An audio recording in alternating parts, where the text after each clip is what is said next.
Algorithm. Algorithm is any well-defined computational procedure that takes some value or set of value as a input and produce some value or set of value as a output. ठीक है ना। तो algorithm क्या है? Algorithm आपका एक well defined computational procedure है। ठीक है ना।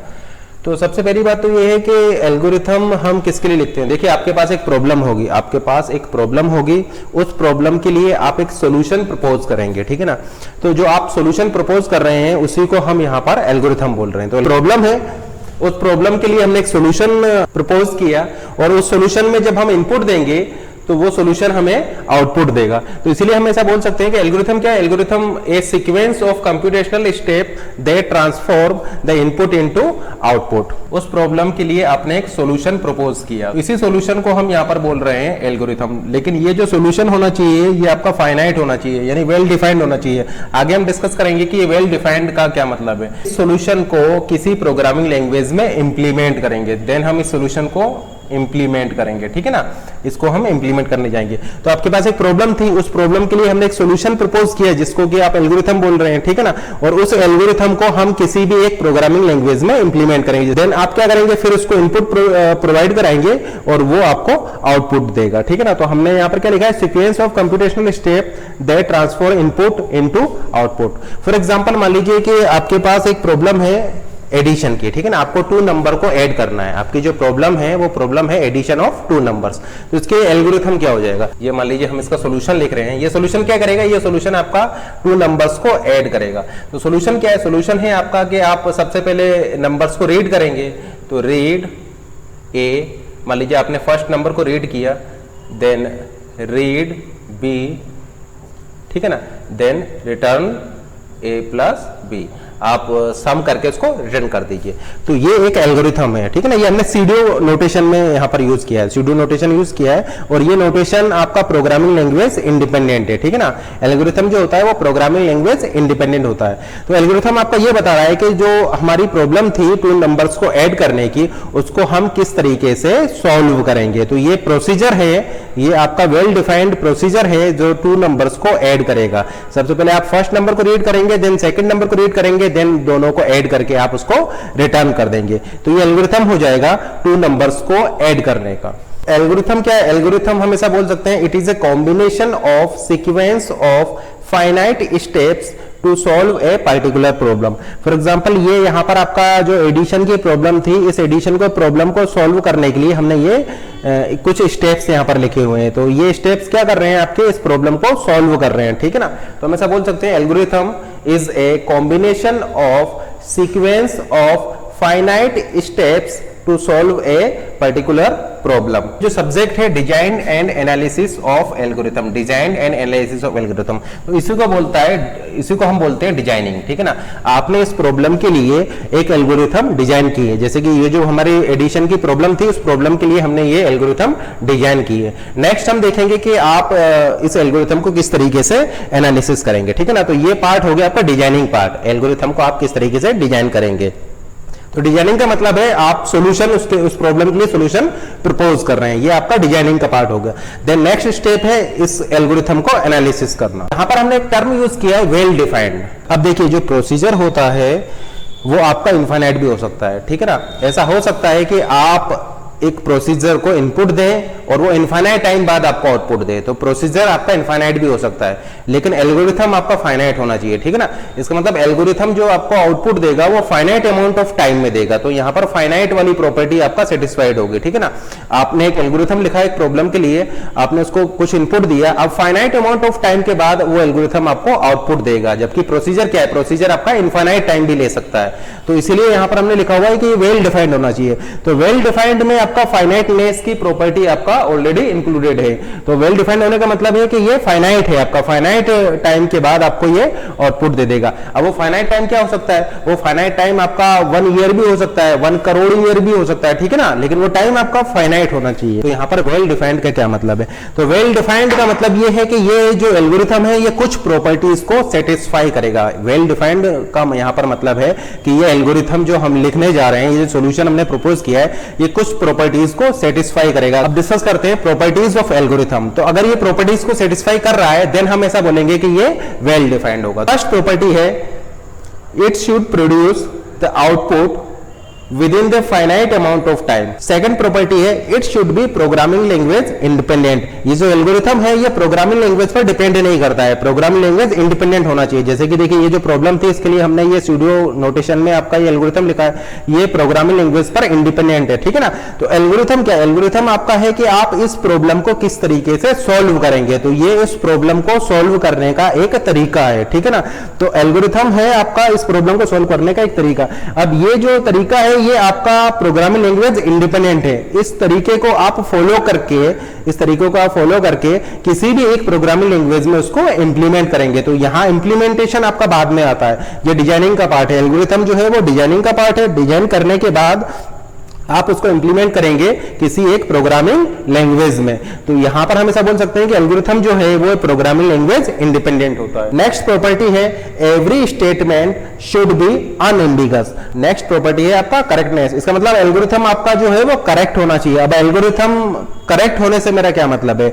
एल्गोरिथम के करेक्ट होने से मेरा यहां पर यह मतलब है कि उस एल्गोरिथम को आप इनपुट्स प्रोवाइड कीजिए, ठीक है ना। उस एल्गोरिथम को आप इनपुट प्रोवाइड कीजिए तो सभी इनपुट के लिए उसका जो आउटपुट है वो करेक्ट होना चाहिए। प्राइम नंबर फाइंड आउट करने के लिए आप एक एल्गोरिथम दे रहे हैं तो आप उसको कोई भी नंबर दीजिए। अगर आप उस एल्गोरिथम में कोई भी प्राइम नंबर देंगे तो वो एल्गोरिथम का आउटपुट यस आना चाहिए, ठीक है ना, क्योंकि वो आपका प्राइम नंबर को फाइंड आउट कर रही है। तो अगर वो नंबर प्राइम है तो एल्गोरिथम का आंसर आपका यस आना चाहिए। अगर वो नंबर आपका प्राइम नहीं है तो एल्गोरिथम का आंसर नो आना चाहिए।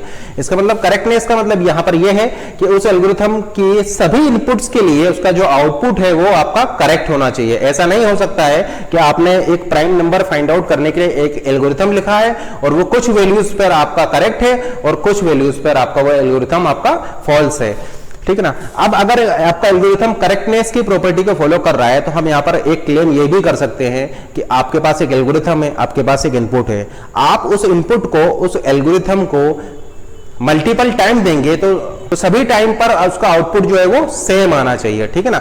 अगर मान लीजिए आपके पास एक एल्गोरिथम है और आप उसको एक इनपुट दे रहे हैं, उसके करस्पॉन्डिंग आपको एक आउटपुट मिल रहा है, ठीक है ना।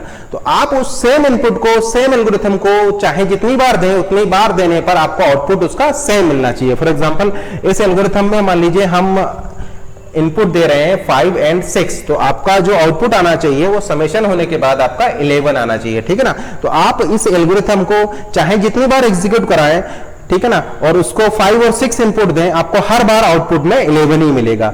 It should produce same output for the given input at any point of time. Next property है every 2 steps in the algorithm will be related to each other, ठीक है ना। यहां एल्गोरिथम में जितने भी स्टेप्स हैं वो सारे आपके एक दूसरे से रिलेटेड होंगे। फॉर एग्जांपल ये स्टेप, इस स्टेप को देखिए और इस स्टेप को देखिए, ये दोनों स्टेप्स रिलेटेड हैं आपके इस स्टेप से, ठीक है ना। तो जितने भी स्टेटमेंट आप यहां पर लिख रहे हैं या जितने भी स्टेप्स आप यहां पर लिख रहे हैं वो सारे एक दूसरे से रिलेटेड होंगे, ठीक। तो हम यहां पर ऐसा बोल सकते हैं कि every steps in the algorithm will be related to each other, otherwise algorithm में stop some way without producing the output. और अगर इन सभी प्रॉपर्टीज को आपका एल्गोरिथम सेटिस्फाई कर रहा है तो हम उस प्रोसीजर को बोलेंगे वेल डिफाइंड। तो वेल डिफाइंड होने का मतलब है उस इन सभी प्रॉपर्टीज को सेटिस्फाई करना। तो यहां पर हमने डिजाइनिंग पार्ट तो आपका डिस्कस कर दिया, आप किस तरीके से एल्गोरिथम को डिजाइन करेंगे। एल्गोरिथम डिजाइन करने का मतलब है उसके लिए प्रॉब्लम के लिए सोल्यूशन फाइंड आउट करना, ठीक है ना,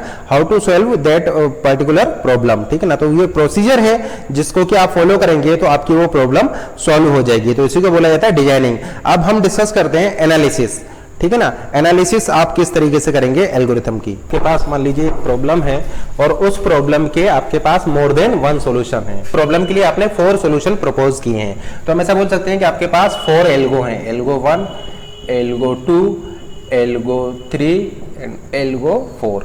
तो ये आपने इस प्रॉब्लम के लिए 4 एल्गो डिजाइन किए हैं। अब नेक्स्ट देखते हैं एनालिसिस। एनालिसिस से यहां पर मेरा मतलब है एनालिसिस हम 2 टर्म्स में करते हैं। फर्स्ट है टाइम के टर्म्स में और सेकंड है आपका स्पेस के टर्म्स में, ठीक है ना। फर्स्ट है आपका टाइम एनालिसिस, सेकंड है आपका स्पेस एनालिसिस। टाइम से मेरा यहां पर मतलब है ये एल्गोरिथम या ये प्रॉब्लम का जो सॉल्यूशन है ये कितना टाइम लेगा, ठीक है ना। सेकंड है आपका स्पेस एनालिसिस, यानी ये सॉल्यूशन आपका कितना स्पेस कंज्यूम करेगा।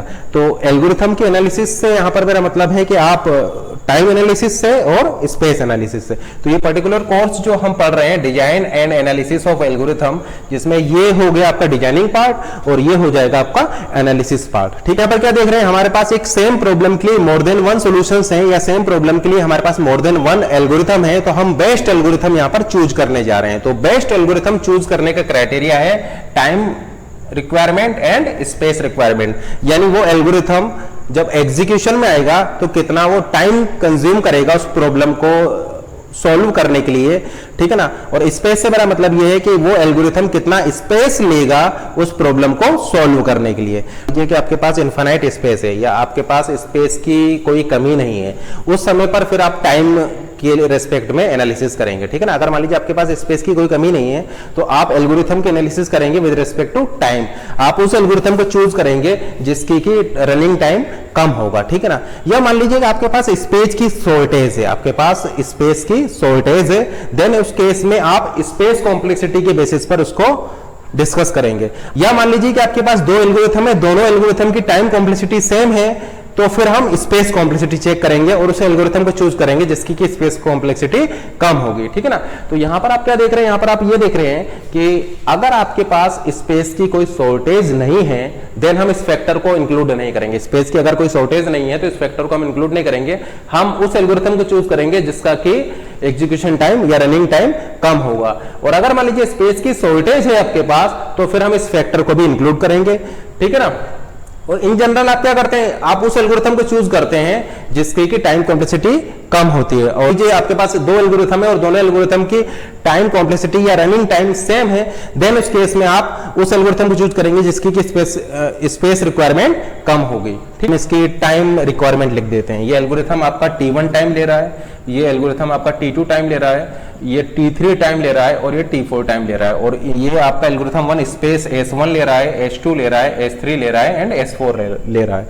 और इसमें जो रिलेशनशिप है टाइम्स में वो इस टाइप से है, T2, T1, T3, T4, और मान लीजिए जो स्पेस में रिलेशनशिप है वो है S1। ठीक है ना, तो हम वो एल्गोरिथम चूज करेंगे जिसका कि रनिंग जो आपका टाइम भी कम ले रहा है और स्पेस भी कम ले रहा है। तो यहां पर आप क्या देख रहे हैं, एल्गोरिथम 2 आपका टाइम भी कम कंज्यूम कर रहा है इस प्रॉब्लम को सॉल्व करने में और स्पेस भी कम कंज्यूम कर रहा है इस प्रॉब्लम को सॉल्व करने में। तो हम इस एल्गोरिथम का यहां पर चूज करेंगे। तो इस पार्ट को बोला जाता है एनालिसिस पार्ट। तो ये हो गया आपका डिजाइनिंग पार्ट और ये हो गया आपका एनालिसिस पार्ट। तो फिर हम क्या करेंगे, हम इस एल्गोरिथम को चूज करेंगे, चूज करने के बाद इसको इंप्लीमेंट करेंगे इन प्रोग्रामिंग लैंग्वेज। आप इसको किसी भी प्रोग्रामिंग लैंग्वेज में इंप्लीमेंट कर सकते हैं। ठीक है ना, फर्स्ट फेज में हम एल्गोरिथम को डिजाइन करेंगे, सेकेंड फेज में हम एल्गोरिथम को एनालिसिस करेंगे, देन बेस्ट एल्गोरिथम को चूज करके थर्ड फेज में हम उसको इंप्लीमेंट करेंगे एक प्रोग्रामिंग लैंग्वेज में। ठीक है ना, तो मल्टीप्लाई करना है आपको 2 से, ये आपकी प्रॉब्लम है। तो इसके लिए हम 2 सॉल्यूशन प्रपोज कर रहे हैं या 2 एल्गोरिथम प्रपोज कर रहे हैं। ये फर्स्ट एल्गोरिथम है आपका कि आप क्या कीजिए, उसमें 2 से मल्टीप्लाई कर दीजिए। मान लीजिए आपको k में 2 से मल्टीप्लाई करना है तो 2k। ठीक है ना, ये एल्गोरिथम 1 है। सेकंड एल्गोरिथम है आपका कि आप यहां पर k प्लस k भी कर सकते हैं। ठीक है ना, मान लीजिए आपके पास एक नंबर है मान लीजिए आपके पास k और उस नंबर k को आपको 2 से मल्टीप्लाई करना है, ये आपकी प्रॉब्लम है। नंबर k को आपको 2 से मल्टीप्लाई करना है, ये आपकी प्रॉब्लम है। इस प्रॉब्लम के हमने 2 सॉल्यूशन प्रपोज किए हैं। फर्स्ट सॉल्यूशन है कि आप उसको 2 से मल्टीप्लाई कीजिए, सेकंड सॉल्यूशन है कि हम यहाँ पर k प्लस k भी कर सकते हैं। तो ये दोनों सॉल्यूशंस आपके करेक्ट हैं। ठीक है ना, क्योंकि इन दोनों सॉल्यूशंस के जो आउटपुट है वो आपको क्या मिलेगा कि वो नंबर आपका 2 से मल्टीप्लाइड हो जाएगा। तो ये आपके डिजाइनिंग पार्ट हो गई। ये 2 सॉल्यूशन हमने डिजाइन किए हुए हैं। अब हम यहाँ पर एनालिसिस करेंगे। नंबर k जो है वो आपका 4 बिट का है, मान लीजिए नंबर k है आपका 0। ठीक है ना, तो नंबर k आपका बाइनरी में हो जाएगा 0110, ये आपका हो जाएगा 6। आपको इसका 2 से मल्टीप्लाई करना है, तो ये फर्स्ट सॉल्यूशन को हम देख रहे हैं। तो 2 का आपका बाइनरी हो जाएगा 0 0 1 एंड 0। ठीक है ना, अब यहाँ पर हम मल्टीप्लीकेशन कर रहे हैं। आपको पता होगा कि बाइनरी में आप मल्टीप्लीकेशन कैसे करेंगे। ये 4 बिट में हम यहाँ पर मल्टीप्लीकेशन करने जा रहे हैं। तो मल्टीप्लीकेशन आपको पता होगा 0 0 0 0, देन हम इस 1 को लेंगे तो इसको रिपीट कर देंगे 0 1 1 0, देन इस 0 के लिए आपका आ जाएगा 0 0 0 0, इस 0 के लिए आपका आ जाएगा 0 0 0 0। देन हम यहाँ पर एडिशन परफॉर्म करेंगे तो एडिशन का आउटपुट आ जाएगा 0 0 1 1 0 एंड 0। ये आपका हो जाएगा 12, 8 प्लस 4 ये आपका हो जाएगा 12। तो आउटपुट में आपको मिल गया 12, यानी 6 इंटू 2 आपका हो गया 12। सबसे पहले तो आपको ये n क्रॉस n की ग्रिड प्रिपेयर करनी पड़ेगी, देन आप यहां पर एडिशन परफॉर्म कर रहे हैं, ठीक है ना। तो ये आपका अप्रोक्सीमेट n स्क्वायर स्पेस ले रहा है। स्पेस जो यहां पर ये ले रहा है ये आपका n क्रॉस n का है, n क्रॉस n यानी n स्क्वायर का आपका ये स्पेस ले रहा है, देन आप इसको एडिशन भी परफॉर्म कर रहे हैं। अब ये सेकंड सॉल्यूशन को हम देखते हैं। सेकंड सॉल्यूशन है आपका k प्लस k, यानी हम 6 को बाइनरी में लिख रहे हैं, फिर से 6 को लिख रहे हैं 0 1 1 0, देन इनको ऐड कर रहे हैं, तो 0 1 प्लस 1 0 हमें आउटपुट मिल जाएगा। ये आपका क्या है, ये भी आपका आउटपुट है 12। तो जैसे कि आप ये देख रहे हैं कि ये जो सॉल्यूशन है ये हमारा स्पेस भी कम ले रहा है, स्पेस भी कम ले रहा है और टाइम भी कम ले रहा है। यहाँ पर आपका ग्रिड हुआ था, ग्रिड प्रिपेयर हुई थी n क्रॉस n की, ठीक है ना, जबकि यहाँ पर ऐसा नहीं है, यहाँ पर ग्रिड प्रिपेयर नहीं हुई है। ये कितना स्पेस ले रहा है, ये आपका अगर n बिट का आप नंबर ले रहे हैं तो n प्लस n, ठीक है ना, n प्लस n यानी 2n ले रहा है, ये n स्क्वायर ले रहा है। तो आप यहाँ पर क्या देख रहे हैं कि स्पेस भी कम ले रहा है और टाइम भी कम ले रहा है, क्योंकि आप यहाँ पर एडिशन परफॉर्म करेंगे तो ये आपका फास्ट हो जाएगा। तो हम ऐसा बोल सकते हैं कि ये जो सोल्यूशन है ये सोल्यूशन बेस्ट है in terms of space and in terms of time. तो टाइम और स्पेस दोनों के टर्म्स में ये बेस्ट है। तो हम यहाँ पर क्या करेंगे, इस प्रॉब्लम के लिए इस एल्गोरिथम को इंप्लीमेंट करेंगे प्रोग्रामिंग लैंग्वेज में। तो सबसे पहले हमने डिजाइन किया, देन एनालिसिस किया।